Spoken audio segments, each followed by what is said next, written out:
अस्सलाम वालेकुम, welcome back to S arts and calligraphy. पिछले पेपर्स की तरह आज भी हम क्लास 9 के तर्जमतुल कुरान के पेपर का पैटर्न जो है वो डिस्कस करेंगे और उसके बारे में मैं आप लोगों को बताऊंगी कि उसका पेपर किस तरह अटैम्प्ट करना है। तर्जमतुल कुरान का जो पेपर है ये मतलब बुक जो है ये न्यू आई है, मतलब न्यूली एडिशन है इसका। और जो इसके जो पिछले सालों में लोगों ने मतलब स्टूडेंट्स ने 9 और 10 के एग्ज़ाम्स दिए हैं तो उसमें ये किताब निसाब में शामिल नहीं थी, लेकिन इस साल और जो पिछले साल एग्ज़ाम्स हुए 9 क्लास के उसमें थी और अब 10th फर्स्ट ईयर और सेकेंड ईयर का भी हिस्सा बन चुकी है। तो ये ये मेरे स्कूल का पेपर है जिसमें मैं तर्जमतुल कुरान की फुल बुक का पेपर है जिसमें सबसे पहला पोर्शन तो हिस्सा मरूज़ी का आता है। ये पेपर बहुत मुख्तसर होता है क्योंकि इसमें एक लॉन्ग और चंद मानी और वगैरह मतलब बहुत छोटा पेपर होता है अटैम्प्ट करना, तो इसमें पेपर बहुत आसानी से पूरा हो जाता है और लाइन वगैरह सब कुछ पूरा हो जाता है इस पेपर में। इसलिए और ये 50 नंबर का पेपर होता है इसलिए पेपर बहुत आसानी से हो जाता है। लेकिन इसकी 18 सूरतें होती हैं और उनमें मतलब मिक्सिंग का बहुत ख़दशा होता है क्योंकि पेपर इसके जो इसमें मुफस्सल मज़मून और इल्मी अमली नुकात होते हैं वो काफ़ी इंसान को घुमा डालते हैं और उसी में से सारा पेपर बनता है। मानी और उसके आयतों के तर्जमे के अलावा बाकी सारा पेपर उन्हीं से बनता है। तो आपको चाहिए कि आप कोई भी सूरत चॉइस में ना छोड़ें क्योंकि मतलब लॉन्ग में चॉइस तो आती है पर फिर उसमें शॉर्ट में या एमसीक्यूज में मतलब कोई इसमें ऐसे मसला बन सकता है, इसलिए कोई भी सूरत को चॉइस में ना छोड़ें। और क्लास 9 का ये पेपर है और इसमें 18 सूरतें निसाब में शामिल हैं तो आपको चाहिए कि आप सारी सूरतें गएँ।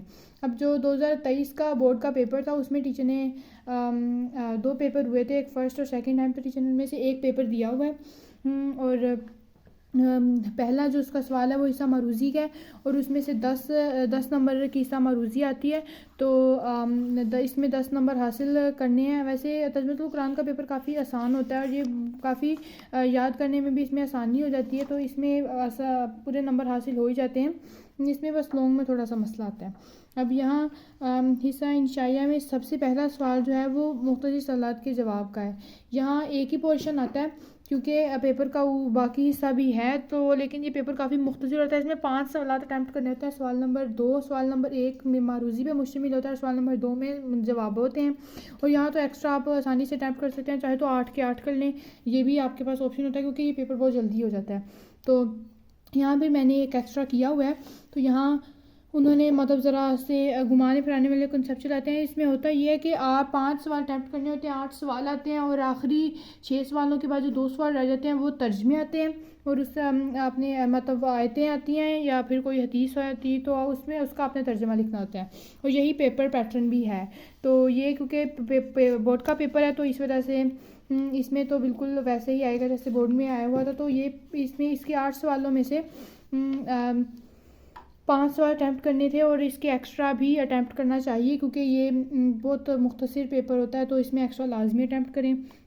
तो उसमें कोई से 5 सवाल के जवाब में पहला सवाल था हज़रत उमर फ़ारूक पर सुताहा का क्या असर हुआ। तो ये बहुत मशहूर क्वेश्चन है और सुताहा वैसे भी बहुत इंपॉर्टेंट सूरत है तो ये उससे आया है। और अगर आपको सूरत के मुफस्सल मज़मून और इसके इल्मी अमली नुकात आते होंगे तो लाजमी आपसे शॉर्ट क्वेश्चन भी अटैम्प्ट हो जाएंगे और MCQs भी उसी में से आते हैं। बस मानी और आयतों के तर्जमे में थोड़ा सा होता है वो अलग से करना पड़ता है, बाकी तो मुफस्सल मज़मून और इल्मी अमली नुकात पे ही मुश्तमिल होता है। अब पहला सवाल यही था और ये बहुत छोटा सा सवाल था और जो तर्जुमतुल कुरान का पेपर होता है इसमें से सवाल आते ही इसमें छोटे से हैं।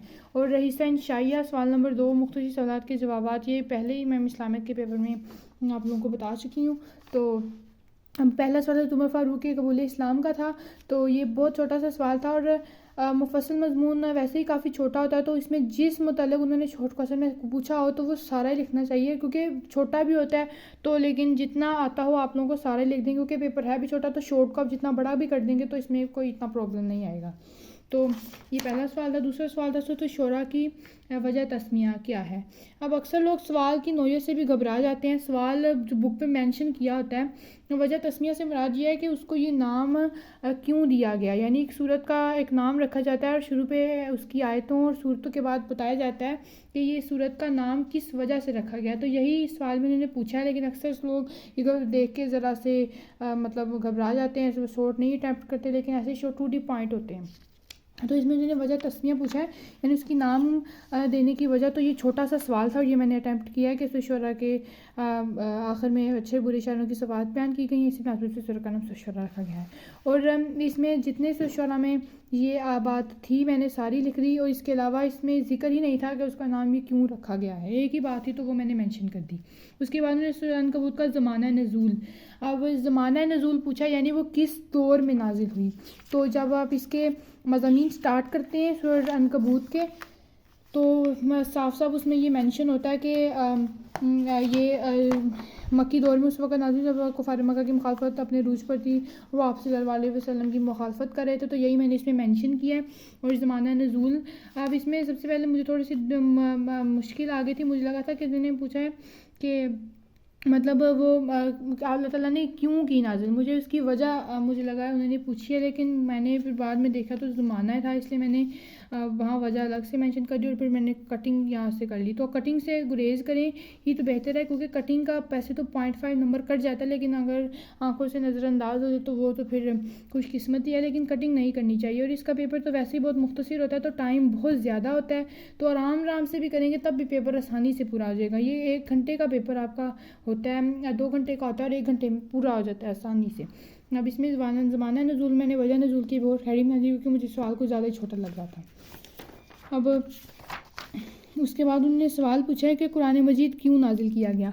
इसमें मुझे थोड़ी सी मुश्किल आ रही थी कि ये सवाल मतलब इल्मी उमली नुकात में से आया था, और ये अक्सर इल्मी उमली नुकात कुरान मजीद में ही, मतलब बाज़ सूरतों में कुरान मजीद में बहुत सारे इल्मी उमली नुकात हैं, और इसके अलावा मुफस्सल मज़मून में भी मज़ामीन, उन सूरतों के मज़ामीन में भी कुरान मजीद का बहुत ज़िक्र है, तो उनके बारे में था, कुरान मजीद के बारे में ज़िक्र, इसलिए मैंने गया ये मुझे ठीक नहीं लगा, शायद सूरत उस वक्त दिमाग में नहीं आया, तो मैंने ये नहीं अटैम्प्ट किया। और उसके बाद उन्होंने सूरह रूम में किस बात की पेशन गोई की गई थी। सूरह रूम में जिन 2 बातों की पेशन गोई की गई थी, ये सवाल भी बहुत इंपॉर्टेंट शॉर्ट क्वेश्चन है। सूरह रूम भी एक इम्पॉर्टेंट सूरा है, तो इसमें उन्होंने किस बात की पेशन गोई, इसमें 2 पेशन गोइयाँ की गई थी, तो आपको चाहिए कि आप उसकी सब हेडिंग्स बना दें। अगर उन्होंने एक के बारे में पूछा तो जितना लिखा आप उसके बारे में सारा लिखें, लेकिन यहाँ उन्होंने पूछी है कि कौन सी 2 पेशन गोइयाँ की गई थी, तो मैंने दोनों ही मेंशन कर दिया और इनकी सब हेडिंग्स बना दी हैं। चाहे तो आप इनकी सब हेडिंग ना बनाएं, पर इसमें मैंने बनाई हुई हैं ताकि पेपर बेहतर लगे।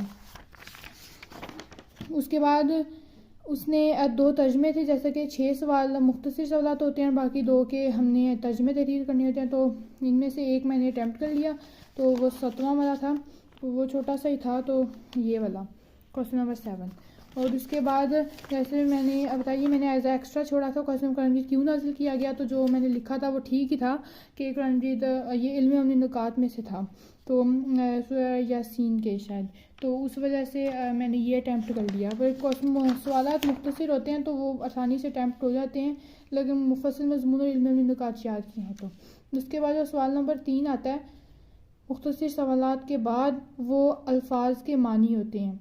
बोर्ड के पेपर में एक आसानी हो जाती है कि चॉइस होती है, जिसकी वजह से स्टूडेंट को बहुत फेवर हो जाती है, और यहाँ भी जिस तरह 8 अल्फाज के मानी हैं और हम बस 5 अटैम्प्ट करने हैं, और अगर सारे आते हैं तो आप एक 2 एक्स्ट्रा भी अटैम्प्ट कर लें, तो वो आपके गलत हो तो ठीक हो सकते हैं। तो ये इसमें से मैंने भी 6 किए हुए हैं। यहाँ सवाल नंबर 3 है अल्फाज के मानी, तो ये मैंने 6 अटैम्प्ट किए हैं, 1 2 3 ये 4, और उसके बाद ये बाकी मैंने 7 ही अटैम्प्ट कर लिए। आप चाहें तो आप जितने मर्ज़ी कर लें, पास इतने के 5 लाजमी होने चाहिए, बाकी आप जितने एक्स्ट्रा मर्ज़ी कर लें। उसके बाद अल्फाज के मानी बेसिकली बुक में मेंशन होते हैं, क्लियरली मेंशन होते हैं, लेकिन ये आयतों के तर्जमे से ही आते हैं, और ये सिर्फ 6 सूरतें 18 सूरतों में से ऐसी हैं जिनके मानी हैं और अल्फ़ा आयात के तर्जमे हैं, और उन्हीं में से बस उन 6 सूरतों में से ही के जो मानी और आयात आती हैं, और उन 6 सूरतों में से एक मुफस्सल मज़मून भी आ जाता है। अब ये मानी अटैम्प्ट करने के बाद अगर आपने आयतें याद की हैं, यानी बिल्कुल हरफ ब हरफ के उनके एक लफ्ज़ का मानी याद करके फिर आपने बामुहावरा, वैसे तो बामुहावरा तर्जमा आता है, लेकिन अगर एक एक लफ्ज़ करके किया तो आप लोगों को मानियों में कोई दिक्कत नहीं आएगी। उसके बाद जो चौथा सवाल है वो 3 अज्जा का बामुहावरा तर्जमा तहरीर करना है, उसमें भी बहुत चॉइस आ जाती है, और ये एक बहुत इंपॉर्टेंट क्वेश्चन है, क्योंकि तो ये 15 नंबर का होता है, और इसमें गलती की कोई गुंजाइश नहीं होती क्योंकि आयत थोड़ी सी हैं, तो आपको चाहिए कि इसको अच्छी तरह से याद करना। इसमें चॉइस बहुत आ जाती है, 5 होती हैं और सिर्फ 3 अटैम्प्ट करनी होती है, तो इसमें भी चाहिए आपको कि आप एक एक्स्ट्रा लाजमी अटैम्प्ट करें। टोटल 6 सूरतें होती हैं, तो अक्सर लोग सोचते हैं कि मतलब एक सूरत से छोड़ भी देंगे तो क्या है। अक्सर सूरह फुरकान को मुश्किल समझा जाता है या सूरह अहकाफ को, तो लोग उसमें से छोड़ देते हैं। तो आपको ऐसा नहीं करना चाहिए, क्योंकि अगर चाहे तो बोर्ड बनाने वाला एक ही सूरत में से 3 भी दे सकता है, तो फिर कुछ नहीं हो सकता, फिर आपको वही लाजमी अटैम्प्ट करने पड़ेंगे। इसलिए आप 6 सूरतों के जितनी भी उन्होंने आयतें लास्ट में मेंशन की हुई हैं वो आप सारी ही याद करें। अब इसमें से मैंने तीन अटैम्प्ट कर ली थी, चौथी भी मैं कर लेती, बस उस वक़्त मतलब की नहीं। तो ये आयत का तर्जुमा है, ये मैंने पहली की है, चौथी की है और 5वीं की है। तो तर्जुमा तो कुरान का पेपर बहुत छोटा होता है, तो ये इसलिए इसमें टाइम बहुत होता है, तो जितना ज़्यादा वसी आप इसमें लिखेंगे उतना ही बेहतर है। उसके बाद ये आखिरी 5वां सवाल है तफसीली जवाब, इसमें भी चॉइस आ जाती है। अब ये सूरह हज और सूरह सजदा। अब यहाँ उन्होंने ख़ास तौर पे मेंशन किया हुआ है कि मतलब उसका तारुफ, खुलासा, मज़ामीन और इल्मी अमली नुकात तहरीर करनी है, और आगे भी इल्मी अमली नुकात। अगर उन्होंने इल्मी अमली नुकात पूछे हैं तो वो लाजमी तहरीर करने, और अगर नहीं पूछे आपको चाहिए कि आप तब भी तहरीर कर दें ताकि प्योर चेकर पे अच्छा इंप्रेशन पड़े, क्योंकि इल्मी अमली नुकात बेसिकली मुफस्सल मज़मून का हिस्सा ही होते हैं, तो वो अटैम्प्ट कर देंगे तो ज़्यादा बेहतर हो जाएगा। और 3 से 4 लाजमी अटैम्प्ट करनी। यहाँ सूरह हज में उन्होंने 4 मेंशन किया हुआ है कि 4 ही अटैम्प्ट करने, लेकिन अगर आप 5 या 6 कर देंगे तो वो बहुत अच्छी बात हो जाएगी। यहाँ सूरह सजदा में मुलाकात का नहीं पूछा हुआ, लेकिन उन्होंने मरकज़ी मज़मून मरकज़ी मज़मून पूछा हुआ है, और मज़ामीन तो लाजमी आते हैं, और खुलासा, तारुफ ये भी लाजमी आता है। मरकज़ी मज़मून में होता है कि कभी कभी आता है कभी नहीं आता, क्योंकि ये टेक्स्ट बुक पे मेंशन नहीं होता, लेकिन अगर आपने मुफस्सल मज़मून और इल्मी अमली नुकात किया तो आपको इसका मरकज़ी मज़मून लाजमी पता होगा, क्योंकि इसमें से ये एक कंसेप्ट ही है कि इसमें सेंट्रल पॉइंट क्या है, तो वो मरकज़ी मज़मून होता है। तो उसके बाद मज़ामीन तो बेसिकली पूरा इस पर मुफस्सल होता है, तो ये तो आता ही आता है, और ख़ुलासा भी एक लाइन पे मुश्तमिल होता है, और तारुफ भी एक, इसकी वजह नज़ूल क्या है, इसका नाम ये क्यों रखा गया है, इसकी आयत कितनी है, और इसका ये कौन सी सूरत है, मक्की है कि मदनी। तो यहाँ सूरह हज मुझे अप्रोप्रिएट लगी, क्योंकि ये तो एक तो पहली सूरतों में से है, ये 5वीं सूरत है और ये बहुत आसान सूरत है। तो ये सूरह सजदा आखिरी सूरतों में से है, तो इसलिए मैंने ये नहीं अटैम्प्ट की, तो मैंने सूरह हज अटैम्प्ट की। अब सूरह हज अटैम्प्ट करने के बाद उसने जो जो पूछा हुआ था मैंने वही मेंशन किया। सबसे पहले उसने तारुफ पूछा था, तो तारुफ में मैंने तारुफ की मेन हेडिंग दी, और तारुफ के अंदर जो उसने बातें बयान की हुई थी मैंने उनकी सब हेडिंग्स बना दी।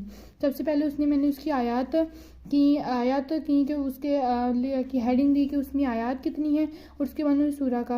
अब जिस तरह ये पहला MCQs भी रहा है कि सूरत का कुछ हिस्सा मदनी और कुछ मक्की है, तो वो सूरह हज है। तो यहाँ सूरह हज का मुनफरिद सूरत है कि इसका कुछ हिस्सा मदनी है। अब इसमें MCQs भी आता है अक्सर कि यानी सूरह हज मदनी है या मक्की। अब जो टेक्स्ट बुक पे है उस पर ये बात नहीं मेंशन की हुई कि सूरह हज का मतलब इसका ज़्यादा हिस्सा मदनी है, क्योंकि सूरह मदनी इसलिए इसे मदनी मारूफ है। तो लेकिन ये सूरह मक्की मदनी, लेकिन ये जो सूरह है ये मतलब ऐसी है कि ये मदनी ही है, ये मक्की या मदनी नहीं है। बुक पे हाँ मेंशन किया हुआ है, लेकिन अगर इस पे ऐसा MCQs आ जाए तो आप इस पे मदनी ही टिक करें। तो ये यहाँ पे इस सूरह का ये बताने के बाद कि मैंने इसकी आयत का सिलसिला क्या और इसके नाम की वजह, और उसके बाद वजह तस्मी आ जाता है कि इसको इनाम क्यों दिया गया है। इसमें क्योंकि सूरह हज के बारे में बताया गया, और उसके बुनियादी अरकान वगैरह और उसका आगाज़ अंजाम, तो ये इसलिए मैंने लिखा है कि सूरह का नाम सूरह हज है। अब जो उन्होंने ख़ास तौर पे मेंशन किया कि ये बस के बारे में बताएं कि तारुफ मेरा मुकम्मल हो चुका है, खुलासा, तो उसको आप मेन हेडिंग के तौर पे इस्तेमाल करें, यानी 605 व्यूज़ है, और उसके बाद जो सब हैं उनको 604 का बनाएं। तो ये खुलासा ये छोटा सा एक लाइन पे मुश्तमिल होता है, तो ये मैंने इसको ब्लैक पॉइंटर से वाज़ा करने के लिए ब्लैक पॉइंटर से लिख दिया और इसके इर्द गिर्द वावैन लगा दिए। अब इसके बाद उसने मज़ामीन पूछे हुए हैं। मज़ामीन में सूरह हज मज़ामीन में कुछ भी नहीं छोड़ना। हाँ, ये हो सकता है कि आप इसमें से थोड़ा सा, क्योंकि वाकई सूरतें 18 हैं, तो इसमें थोड़ा सा मिक्स हो जाता है सूरतों के। मज़ामीन ही सबसे मुश्किल होते हैं और इल्मी अमली नुकात, लेकिन कोशिश क्या करेंगे वही याद किया करें। और मज़ामीन टू दी पॉइंट भी हो सकते हैं, खुलासे में हो सकता है, क्योंकि खुलासा सूरह हज मतलब पूरी 18 सूरतों में वहद है जो मदनी है, तो इस वजह से इसका खुलासा थोड़ा सा मुख्तलिफ है। लेकिन बेसिकली जो बाकी तमाम मक्की सूरतें हैं उनका खुलासा एक ही होता है कि तौहीद, रिसालत और आखिरत का बयान या इंसानों की किरदार साजी और आखिरत की याद दहानी। तो आप अगर भूल जाए तो आप वो लिख सकते हैं, लेकिन सूरह हज वाहद है तो आप लोगों को इसका तो अच्छी तरह से आना चाहिए। तो इससे आगाज़ है सबसे पहले इसके मज़ामीन में कि इसकी इब्तिदा में क्या किस चीज़ का बयान है, उसके बाद इब्तिदा में इसकी तीन चीज़ों का बयान है, तो वो मैंने मेंशन किया। और उसके बाद फिर जहाद की इजाज़त, जहाद की ये भी मैंने 604 ब्लू मार्कर से इसकी हेडिंग दी है क्योंकि ये सब हेडिंग थी। और उसके बाद भी मैंने इस सूरत के को खुशखबरी क्यों करार दिया गया, ये अटैम्प्ट किया है। और फिर इख्तिताम, इस सूरत का इख्तिताम आ जाता है। अब यहाँ उन्होंने इल्मी अमली नुकात पूछे हुए थे, जो सजदा में उन्होंने मरकज़ी मजमून पूछा था, लेकिन यहाँ इन्होंने इल्मी अमली नुकात पूछे हुए, उन्होंने कोई से 4 मेंशन किए हैं। तो इल्मी अमली नुकात में ज़रूरी नहीं है कि आप सब हेडिंग्स बनाएं, लेकिन मैंने बनाई हुई है क्योंकि उन्होंने ख़ास तौर पे इल्मी अमली नुकात का जिक्र किया है, तो इसलिए मैंने बना दिया और इससे खूबसूरती में भी इजाफा हो जाता है। अब यहाँ मैंने ब्लैक से बना दिया क्योंकि मैं सारी सुर्खियाँ ब्लू से दे रही थी और मैंने 604 ब्लैक का इस्तेमाल किया है। तो इसमें उन्होंने 4 पूछे हुए थे, मैंने 5 मेंशन कर दिए ताकि गलती की कोई गुंजाइश ना रहे। और आप चाहें जितने भी एक्स्ट्रा टाइम कर दें, इससे कोई भी कि एक्स्ट्रा टाइम नहीं होते हैं। हमारी अक्सर टीचर जो होते हैं वो हमें इस बात पे मतलब कह देती हैं कि एक्स्ट्रा नहीं चेक होते, लेकिन एक्स्ट्रा चेक हो जाते हैं। तो आप अगर अटैम्प्ट कर देंगे तो ये बहुत अच्छी बात होगी। तो इसे चेक कर मतलब एक्स्ट्रा फिर नंबर दे सकता है, लाजमी देगा अगर आपके गलत हो जाएंगे, इसलिए यहाँ मैंने 5 अटैम्प्ट कर दिए हैं। तो यही हमारा आज का पेपर था। पेपर पैटर्न हमने तर्जुमतुल कुरान का डिस्कस किया। तो इसमें मुकम्मल नंबर हासिल करने के लिए जो बातें लाजमी हैं वो मुझे उम्मीद है कि आपको इस वीडियो से मालूम हो चुकी होंगी। और इसी तरह हम नेक्स्ट वीडियो में एक और 9th के पेपर पैटर्न के साथ हाजिर होंगे।